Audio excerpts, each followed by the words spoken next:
ఇద్దరు కొడుకులు.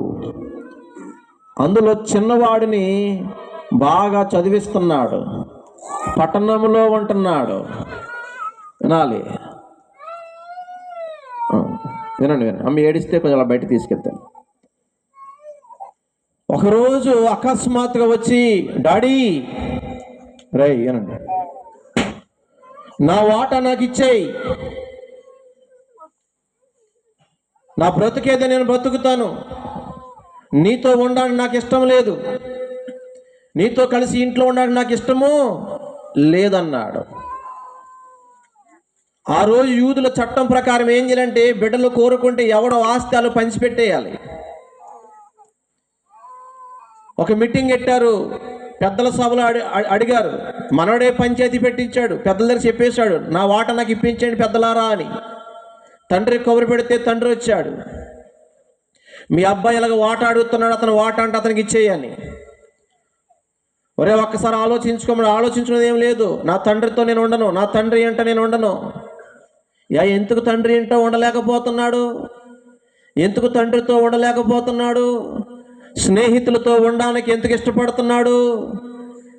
ప్రియమైన దేవుని బిడ్డలు, ఈ లోకంలో చాలా మంది యవనస్తులు చూడండి, తండ్రి ఇంట్లో ఉంటే కొడుకు బయట ఉంటాడు, తండ్రి బయటకు వెళ్ళిన తర్వాత కొడుకు ఇంటికి వస్తాడు, అప్పుడు తిని ఏదో వెళ్ళిపోతారు బయటికి. ఈ అబ్బాయి కూడా తండ్రి ఇంట ఉండక ఇష్టపడతలేదు. నేను చెప్పిన చరిత్ర అంతా లోకాసువార్త 15వ అధ్యాయం ఉంటుంది, ఇప్పుడు మీరు చదవక్కర్లేదు, వినండి. అప్పుడు పెద్దలు ఒక మీటింగ్ పెట్టారు, బావిలోకి వెళ్ళి నీళ్లు తోడుకు రారా అన్నారు. బావి దగ్గరికి వెళ్ళాడు, నీళ్లు తోడాడు, కుండలో వేశాడు, కుండ తెచ్చాడు. ఆస్తే కావాలా? అవును కావాలి. అయితే పని చేయి, కొండ వెనక్కి వదిలేయి. మరలా చెప్తున్నాం, మరలా ఆలోచించుకో. ఆలోచించేదేం లేదు, నా తండ్రితో ఉండడం నాకు ఇష్టం లేదు. తండ్రి ఆస్తి కావాలి కానీ తండ్రితో సహవాసం వద్దంట. తండ్రి ఇచ్చే డబ్బు కావాలి కానీ తండ్రి ఇంట్లో ఉండడానికే ఇష్టం లేదంట. ఎంత బాధ! కొండ వదిలేయమన్నారు, వదిలేసాడు వెనక్కి. కొండ పగిలిపోయింది, నీళ్ళు అలిగిపోయింది.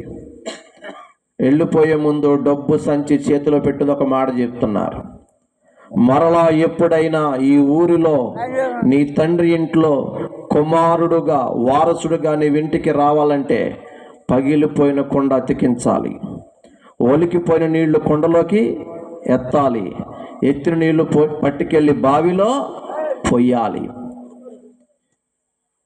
అర్థమవుతుందా బిడ్డలరా? ఇవేమి ఆలోచించలేదు కానీ డబ్బు సంచి చేత పట్టుకెళ్ళిపోయాడు పట్టణానికి. స్నేహితులతో జతలు కట్టేశాడు, వేశ్యల గృహాలకు చేరాడు, ప్రియురాల్ని మెయింటెనెన్స్ చేశాడు, గర్ల్ ఫ్రెండ్ని మెయింటెనెన్స్ చేశాడు. తన జీవితంలో డబ్బున్నంత వరకు చుట్టూ మనుషులు ఉన్నారు, చుట్టూ స్నేహితులు ఉన్నారు, ప్రియురాలు ఉంది, ప్రేమించే వాళ్ళు ఉన్నారు. కానీ కూర్చుని తింటే కొండలైనా చెప్పండి రా తల్లి, మీ అందరూ చేతబడి చేసి అలాగే చూస్తున్నా, ఇంకా చంపేస్తారా? అసలే వికలాంగుడిని, ఇంతకన్నా పోతాకేం ఉండదు. సమాధానం చెప్పండి రా తల్లి. ఊ అని చెప్పండి. నేను తానా అంటే మీరు బైబిల్ భాషలో ఉత్తర పచ్చుత్తరాలు అంటాం, పరలోక భాషలో గాన ప్రతిగణలు అంటాం. ఒకప్పుడు నేను లెక్చరర్ జాబ్ చేసేవాడిని. మేము చెప్పుకుంటూ వెళ్ళిపోము, మధ్య మధ్యలో పిల్లగాళ్ళని ప్రశ్నలు వేస్తూ ఉంటాం. ఎందుకంటే విన్నట్టే యాక్ట్ చేస్తారు వీళ్ళు. తీరా ఎగ్జామ్ పెట్టిన తర్వాత అర్థమవుతుంది కథ ఏంటో, వీళ్ళు దొమ్మ ఏంటో, వీళ్ళు ఎంత తిన్నారో ఎంత వచ్చా అన్నది. అమ్మా వింటున్నారా? కాబట్టి మీరు చాలామంది ఇక్కడ ఉన్నట్టే ఉంటారు కానీ మీ మనసు అంతా ఎంత చెప్పారు కదా, దీపం మీదో రేకుల మీదో తోటికోళ్ళ మీదో ఎక్కడికో వెళ్ళిపోతూ ఉంటుంది. అందులో మనసు కోతి లాంటిదంట. కోతి ఒక కొమ్మ మీద స్థిరంగా ఉండదు, మన మనసు కూడా స్థిరంగా ఉండదు. అందుకే మధ్య మధ్యలో ప్రశ్నలు వేస్తాను. ఎంత పొడుగు ప్రసంగం చెప్పడం ముఖ్యంగా, చెప్పిన ఒక మాటని మీకు అర్థం అవ్వాలి, మీ జీవితాలకి ఉపయోగపడాలి. యూత్ ఎంత ఖర్చు పెట్టారంటే ఇది సామాన్యమైన విషయం కాదు. ఒక్కడ బ్రతుకని వెలిగించబడాలి రాత్రి, ఒక్క కుటుంబానికైనా ఉపయోగపడాలి ఈ మాట. ఆమేన్. డబ్బు ఉన్నప్పుడు అందరూ స్నేహితులు ఉన్నారు, గర్ల్ ఫ్రెండ్స్ ఉన్నారు, అన్నీ ఉన్నాయి. డబ్బు పోయినప్పటికీ అందరూ దూరం అయిపోయారు. బిడ్డ ఒక మంచి మాట చెప్తాను, గుర్తుపెట్టుకో. ఈ రోజు నీ దగ్గర డబ్బు ఉన్నప్పుడు చాలామంది వస్తారు, డబ్బు ఉంటే అందరూ బంధువులే. ఆ డబ్బు లేకపోతే నీ ముఖం నా ముఖం ఎవడ కూడా చూడ్డం. డబ్బు పోతే మన బంధువులు కూడా అవసరమైతే మనకు పగవాళ్ళు అయిపోతారు. అప్పుడు దాకా ప్రాణ స్నేహితుడు అన్నవాడు కూడా ఎవడు మనల్ని పట్టించుకోడు. ఇప్పుడు డబ్బు అయిపోయింది అండ్ అప్పుడు దాకా కూడా ఉన్న స్నేహితులు దూరం అయిపోయారు, ప్రియురాలు దూరం అయిపోయింది. ఇప్పుడు తింటాక కూడా ఏమి లేదు, తిండి లేదు. బిడ్డా, ఈరోజు డబ్బుకున్న విలువ మనిషికి, బంధానికి, బంధుత్వానికి, స్నేహానికి లేదు. ఓ మాట చెప్పనా, డబ్బున్నప్పుడు వచ్చే వాళ్ళు నిజమైన బంధువులు, నిజమైన స్నేహితులు కాదు.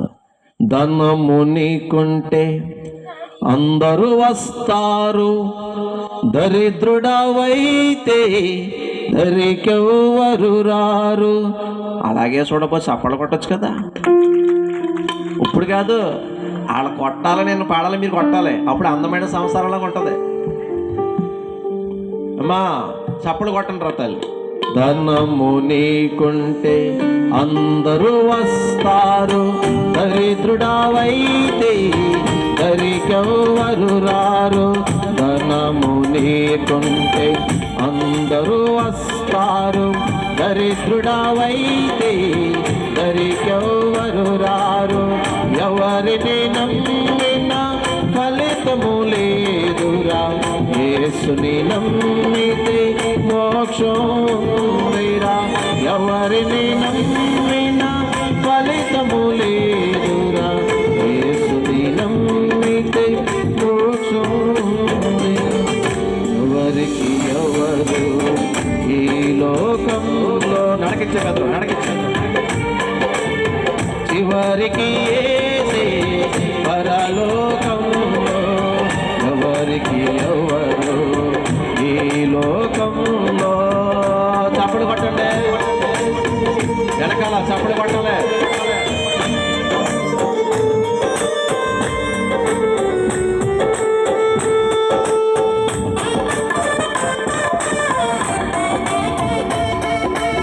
వెనకాల చప్పుడు కొట్టలేదు కొంతమంది. అన్న సౌండ్ తగ్గిపోయింది.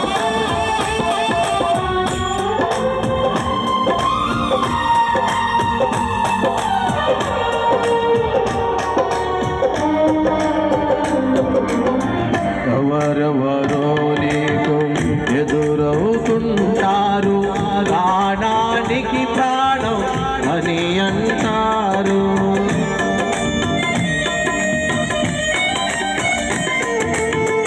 ఎవరెవరో నీకు ఎదురవుతుంటారు, ప్రాణానికి ప్రాణం అని అంటారు.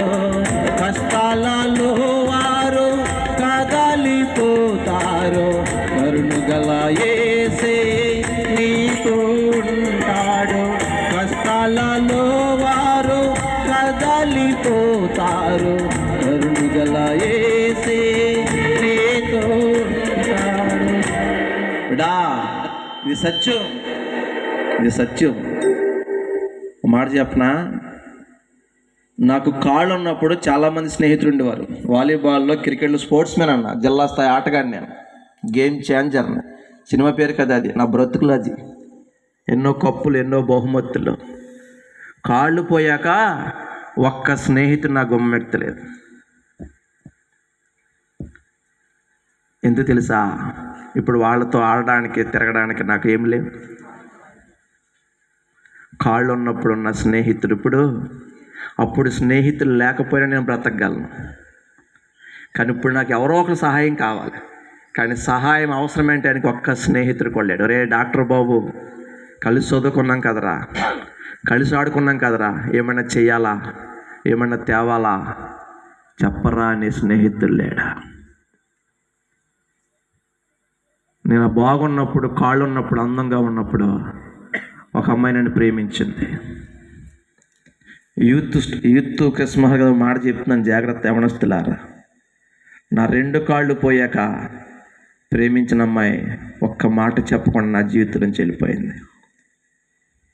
బ్రదర్, సిస్టర్, ప్రేమ ప్రేమ అని తిరుగుతున్నారేమో. అది నిజమైన ప్రేమ. నువ్వు భ్రమలో ఉన్నవేమో చూసుకో. ప్రేమ అంటే చచ్చేదాకా ఉండాలి. కాళ్ళు పోయాక పోయేది నిజమైన ప్రేమ, డబ్బు పోయాక పోయేది వచ్చేది చెప్పాలి నిజమైన ప్రేమ. ఈరోజు చాలా ప్రేమలు మారిపోతాయి. కాళ్ళు ఉన్నప్పుడు హీరోలా కనపడ్డాను నా ప్రియురాలకి, కాళ్ళు పోయాక వేస్ట్. చెల్లి 2 రోజుల క్రితం నాకు ఒక వాయిస్ మెసేజ్ వచ్చింది రాజమండ్రి నుంచి. ఏడుస్తుంది, చెప్తుంది, అన్న ఒక అబ్బాయిని ప్రేమించి పెళ్లి చేసుకున్నానన్న. ఆ అబ్బాయి నన్ను బాగా ప్రేమించాడన్న. మా ఇద్దరు జ్ఞాపకానికి ఒక ఆడబిడ్డ పుట్టిందన్న. అడగకుండా అన్నీ తెచ్చిపెట్టేవాడన్న. బిర్యానీలు తెచ్చేవాడన్న, ఫ్లవర్స్ తెచ్చేవాడన్న, స్వీట్స్ తెచ్చేవాడన్న. అడగకుండా తెచ్చేవాడు. ఈ ప్రపంచంలో నాకన్నా అదృష్టవంతులు ఎవరు లేరనుకున్నానన్న. ఆడపిల్ల పుట్టాక ఆడేమైపోయాడు, ఎక్కడికి వెళ్ళిపోయాడో తెలదో. 3 సంవత్సరాలు అయిపోయింది, ఇప్పుడు దాకా వాడు అడ్రస్ లేదు. అర్థమవుతుందిరా తల్లి, కాళ్ళు పోతే ప్రియురాలకి డాక్టర్ బాబు అవసరం లేదు. రేపొద్దున్న నువ్వు అనుకున్న ప్రేమ నిజమైందో కథ తెలుసుకో. నీ కన్న ప్రేమను మోసం